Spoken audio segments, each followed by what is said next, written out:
Kung sino ka ngayon, ikaw ang pumili niyan sa buhay mo. Huwag mong sisihin ng ibang tao. Kung naging successful ka ngayon, is because of your right choices. Kung may struggle ka ngayon at kinain ka ng struggle mo, that is your choice. Hindi pwedeng sisihin mo kasi kaya naging ganito ako, broken family ako, pinagalitan ako ni pastor, kinukondem ako ng church.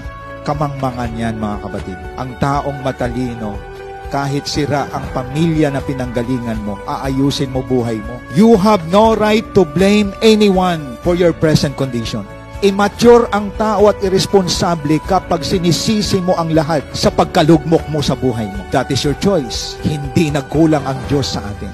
If you want better choices, rely on God in every decision you make. Kung gusto ninyo ng isang matinong pagpapasya sa buhay, magtiwala ka sa Diyos palagi. Ibaba mo yung yabang mo, yung pride mo. Rely on God to lead you in the right direction.